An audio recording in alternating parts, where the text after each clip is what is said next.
We do need to remember to talk about our sponsors and the installer show. We say this pre every recording. We need to remember to say this, and we get into the chat and forget. So we're doing it early on here. And just to say, our supporters at Proteus, absolute legends, and they have got some cool new products. There's the Type D RCBOs now in their range. They've had the Bs and Cs for quite a while. The Ds just launched. Obviously, they're more rare that you're going to be using those, but if you're installing motor circuits or you've got some big banks of lighting circuits maybe where you need that coverage for your inrush currents, they are useful to have in the range. And Sam's got a B version there, but the same sort of size and scope. They are, and the B types. I was just looking at the size of that. That's basically like the size of an MCB now, and bi-directional Type A. Just they are really, really good, and I'm not just saying that because we're sponsored by them. They're fantastic. Now you've adopted installing them into your business, and we've been fitting them for a good old while. And as you say, it's just the range. There's the Type B RCBOs that we've mentioned on other versions of the podcast, but they do also have the 4-pole 3-module RCBOs, which are really useful if you're fitting EV chargers on 3-phase systems. Before, you'd usually have to have a separate enclosure for your RCD or a bespoke board that Proteus used to do with a little top bit that you could put your RCDs in. Now you don't need to do any of that. It just goes into the spine board, really simple and straightforward. They're not that expensive either in the grand schemes of 3-phase RCD protection. And yeah, they've just got a massive range of gear. Go and check them out if you've not seen it already. They're in cities everywhere.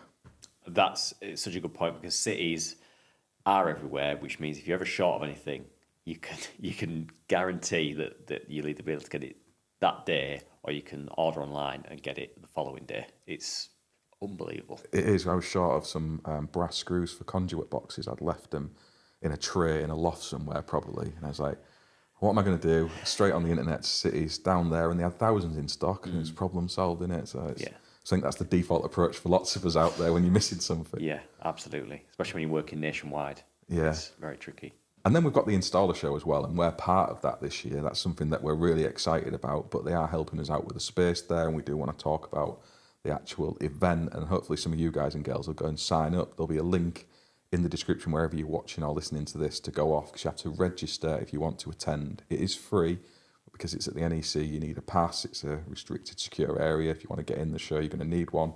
So make sure you go off and do that. We'll be there on our stand. We've got a few exciting little things that we're plotting and planning, but more widely, there is so many brands and industry bodies there, from plumbing, electrical, even down to brickies and gardening. It is the installer show for all of construction. Yeah, and I think, are we near Milwaukee or something like that as well? We are. Hopefully get some freebies. We'll get there early in the morning and we'll raid their stall. See, I'm a DeWalt man, but I'm not going to hold that against them.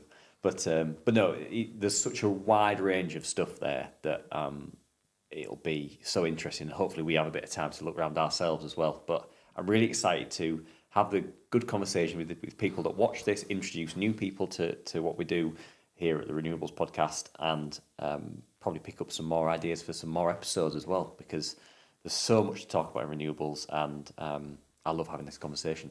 That tends to be what happens, doesn't it? We spill into other areas of chat from speaking with people at these shows. And we're going to have some of our own merch there as well when we're running our little sessions. We still yet to fully define what they are going to be.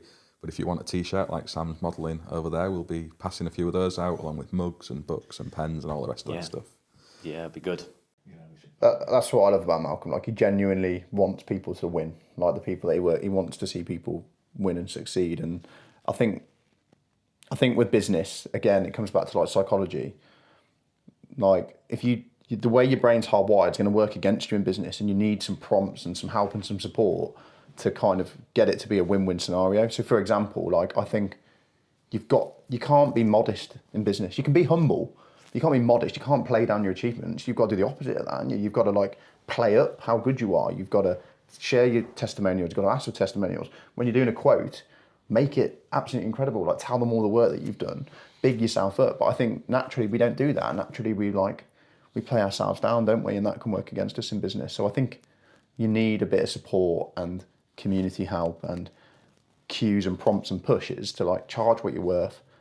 Put the time and energy into working on your business, not just in it, to and to just build your profile and to be proud of being the best. And I think that's very unnatural on your own, and it's a very lonely place, isn't it, running a business? Because and I'll say especially for blokes, but I'm sure you can say for women as well. But if you're a dad or a husband, you feel a sense of responsibility to provide. So you're lonely over there because you're playing a role of I want to provide. So if you're stressed about your business and you're not making enough money, you don't necessarily want to take that back home to your wife or your husband and your kids. If you've got a team, you're the leader, so you don't want to stress them out if you're worried about how you're paying the bills and whether. So you can end up just like sat with all of this stress on your shoulders, and then you're telling yourself this story that you're getting behind, or you're not making enough money, or you're a failure. Then you start to look for that, and you look at I did this with the gym, and you look at every other business and tell yourself how they're doing amazing compared to you, and you can very quickly get very lonely and very stressful. And I think the only way to address that is to be around a group of people that are open and caring and in a similar situation and willing to share. And then you put the structure to that as well, and you've got a beautiful scenario. I'm not lonely anymore. I can talk about my issues. I mean, that's why I think the WhatsApp group's amazing, because you can just drop it in there. Like, obviously it's nice to be in a room, but I love it when people drop in a question like the insurance example there. Like, that's something that they would have been having to think about in their own heads and ruminate on and stress about, and they dropped it into a WhatsApp chat. I think one of the guys in there, I don't know who it was, actually dealt with that exact scenario. I think it was Dan. It was Dan. Yeah. So Dan was like, I dealt with this and this happened. And I think they basically read through the messages and got it sorted. But that's just one example. But it can be very lonely, I think, in business. But I think go back to that comment Sam made about the okay life, the good life and the best life. That's such a personal thing, and actually realising that I don't need to match what my perception of one of my competitors is doing down, of what success looks like. Success is a very, very personal thing. And it does change as you go through the stages of life as well, with age and everything as well. If you'd asked me what success was when I was 25 years old, it would have been a fast smart car, blah blah blah, and you have got a nice fast car, Malcolm. and that's absolutely fine. But I think as you start to get a little bit maturity, and that okay, best and great life does evolve, and I think it needs to be revisited and everything. But I think that solid principle that if you get to that point, one of the guys in the group said, I want to be able to don't want to work weekends because I want to spend them with my family, because my family's young and it's growing up, and that's like super. That's why I've had a family. It'd be amazing. Don't think it's ever happened, but it'd be amazing just if I could take 12 weeks off a year and be off every week that my kids are off school. And to do that, and you get all those things in place, and you don't lose sight of that. That's a really, really good place to be. Now, whether that turnover wise is 500,000 or 2 million, whatever, to deliver that, it's not losing sight of that goal, and actually being not afraid to sort of regroup. I remember when I was up in the northeast, a friend of mine had a similar scenario. He'd grown his business rapidly, ended up with a team of about 60 people, and he just sat and looked, and he thought, he had 2 sites, and he said, I've just become a prisoner. He said, I'm trying to police this stuff all over. I'm working like 80, 90 hours a week. And he said, God, for what? Yeah, there's loads of money in the bank, but I'm kind of, I can't even have the time to take off just to go and take a week off with my family and stuff like that. And you think, what is the point? It's cash rich and time poor, or time poor and cash rich. It's balancing out what you actually want. It was Tim in our group going on his journey that I found quite interesting, because he was trying to free up time for holidays. He's a bit older than us. He wants a bit less time on site doing the job. And listening to him go through that process was really interesting. It was so you looked at Tim, he's probably got a similar age to me, had his own business for 30, 40 years, you think, are we ever going to change somebody like that? But, the fact he'd approached the group in the first place was a huge thing. And I always remember him saying, I think he'd just come back from Canada or something, and he had what he called the holiday of a lifetime. Him and his wife, they'd been to Canada for a couple of weeks, stuff like that, and they came back and they just asked themselves the question, why should it be the holiday of a lifetime? I've worked really hard. why shouldn't that be just something we're entitled to? Yeah. You know, Yeah, and 100%. now he's already got his next holidays booked. He's working 4 days a week, and you know, I love Tim. What I love about Tim is it's just an example of I think Tim's a very black and white example of being in an environment where you're being given permission to think about what you want. yeah. So I think for Tim just sitting there and going, what do I want from my business? And I think I remember him sharing it with us all. He'd like to go on X amount of holidays per year and be able to work 4 days a week. So he can, because Tim's he's a one-man band. You look at his profile, he's just a grafter, or he's all dues, and that's how he wants it to stay. So he doesn't want to grow a team. That's not in his plan. He wants to go on holiday. He wants to do 4 days a week so he can have half a day to do his quoting and his admin. And hearing him just talk that out, and then we're like, okay, well, what needs to be true for you to be able to work that much and go on those holidays? And I think for Tim, it was like a 10% increase in his prices would enable that. And he's like, okay. And then we went through the questions of like, well, do you think your customers would leave you for a 10%? He's like, no, probably not. We're like, we'll do that then. He's like, okay. Yeah. And it's like, it wasn't that he didn't know how to do it. It just hadn't had the time to think about it. And I don't think anyone had ever said to him, because sometimes we need someone to say this to us, give him the permission to think about what he wants. Yeah. It's like,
Year away. and that's what's going to get you motivated to do all the hard stuff you've got to do in your business. Because Exactly. if your goal is more because you don't feel like you're doing well enough, every day is going to feel like a slog. And that's when enough comes into it. Yeah, yeah. That's when more, you hit that enough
Speaking of growing, I think what you're doing is going to grow exponentially. I think it's fully prepared for what is coming your guys' way. This is going to go far and That's far what and we've wide got you two across to help us. industry. So, how are you going to manage that from your side, really? Because you've got your couple of cohorts with 10 or so in each one, or 15 maybe. How do you manage that as that grows? What are your intentions? We have a cunning plan. Yeah. Is he Without gonna- revealing all your secrets, is he- because clearly there's a lot more electricians than just 20 out there who are going to benefit from this. And Yeah. it'd be good for them to have that experience. It does kind of scare us a little bit, but right from the outset, I had a kind of cunning plan on the way we'd kind of want this to work. And I mean, it's funny, I was speaking to some of the guys about this last night and everything. And I think one of the strengths of the community has been the knowledge shared within the community. And what we'd like to, I mean, Mike and I are doing this, alongside our day jobs. This is, I'm running, Super Rod, Mike's running his consultancy business, and there's a limited amount of resource eventually that you can put into this and everything. It's challenging because we both get a huge buzz out of it and everything as well, which I think you'll see today. But the plan, as we see, to try and cascade it as we train more, we've got sort of 20-25 people in the program at the moment, is we're producing all the resources now. We're getting them CPD approved as well, so that matches the accreditation, the training you've got to do and everything as well. But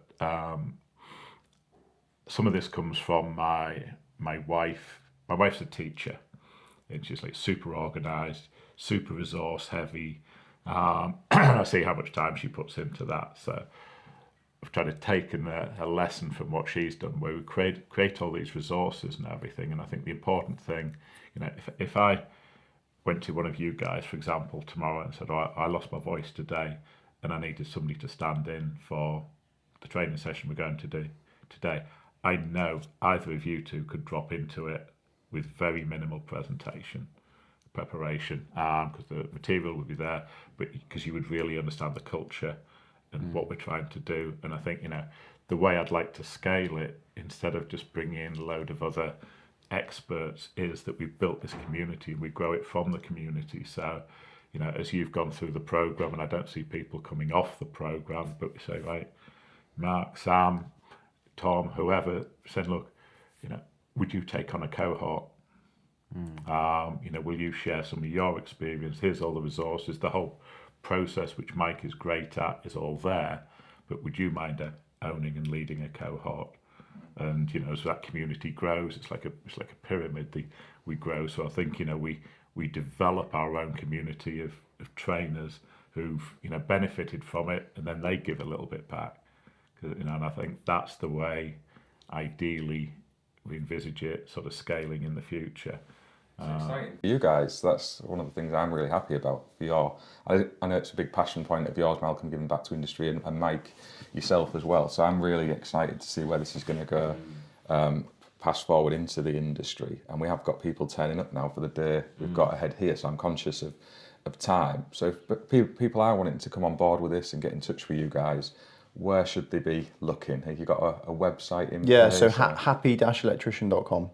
Go there, just fill out a form if you're interested, and one of us will give you a call, and it can be any more easy than that, really. There's a video on the website, some quotes from, maybe from you guys, there's some quotes on there.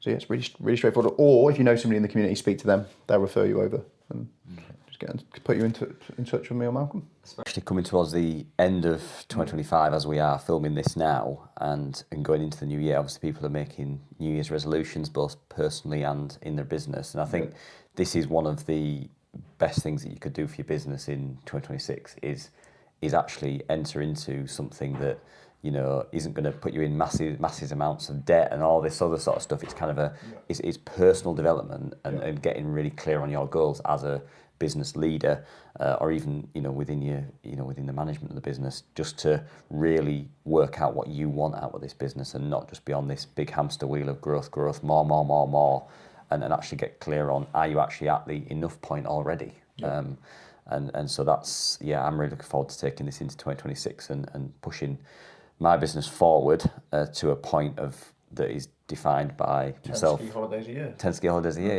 yeah, that's it. Can you run a business from the Alps? I'll have to try and work that out. I've done business meetings from the Alps. I was going to say, you're asking the right question. I feel like this is going to become a thing, like the ski holiday goal. Like, who's had the most ski holidays this year? How many more jobs do you need to do to have 6? Yeah. No, but I've really enjoyed this conversation. Is there anything that either of you two want to tell everybody watching and listening before we wrap this up, ready for our big day of learning again? Just reach out. You know, you're not on your own. I think that's the biggest reason people don't reach out, because it's just me suffering like this, or it's me struggling like that. Anybody who's got a business, anybody, you know, it's just reach out, have the conversation. You know, it was super smooth onboarding process. Everything starts with like a one-to-one discussion where we just try to get to know you, because I say everyone's requirements are different. But, you know, all I would ask is don't suffer, just reach out. You know, Mike and I are super accessible. Sam, Mark, super accessible via their own digital channels and everything as well. So, you know, if you don't necessarily reach out to us in the first stage, but you just want to chat to Sam or Mark or anybody else who's in the community just to ask, you know, what's it about? Just reach out, start a conversation. Who knows where it's going to take us? And, you know, that's the principle. We started the whole program, you know, I had a vision. I wanted to help. Didn't quite know what that help was going to look like. Didn't quite know what the program was going to look like. I kind of just think, I always had a phrase where I said, look, if you bring good people together, good things happen. And I think that's what we're doing. Yeah, I was going to just say thank you for having us on. And thank you, I was going to lead on to that same point that Malcolm's just made, for the energy that you two bring to things, like even in just your trade. Like, you're super passionate. You do all of this like on top of what your day-to-day job. So everyone can see how passionate you are. And I think the energy that you two have brought and the enthusiasm to the first cohort that we did has helped me and Malcolm have the confidence in it to keep pushing it forward. So you two have been very pivotal to it staying relevant and becoming a thing. And I just think for anybody listening, just be really mindful about the people that you surround yourself with. Surround yourself with positive people who've got a good attitude, who think more about solutions and goals and the future than they do moaning about what's going on. Obviously, we all need to have a moan as well, but surround yourself by the right people and magic things will start to happen. And we've done that with you two, and there's, you know, Malcolm's naturally, I know he knows you two and gravitated towards you, but being around you two is positive for us. And I'm sure that us being around other people is good for them. And I just think get yourself around the right people and magic things start to happen. It's so easy in a trade or in a job or in business. I speak to business owners every day and they're like, you can't sell at the moment. People aren't buying. The economy's shot. And you're like, if that's what you're telling yourself, that's what you're going to see. But then I'm speaking to other people who are selling loads. Customers are really happy and they're growing and they're doing great things. So it's whatever you tell yourself and whatever you buy into happens. So thank you. Thank you for inviting us in and be around the right people. Yeah, no, I think it's a great place to leave the podcast. So, if you've enjoyed listening to this podcast episode, then why not drop a comment if you've got any questions, but also a like, and maybe share it to that contractor that you know may be able to benefit from what Mike and Malcolm are doing here. And let's start 2026 with a really positive change in your business. I know, speaking for myself, it's really helped me genuinely get really clear on what I want out of the business. But thanks very much for watching another episode of the Renewables podcast, and we'll see you on the next one.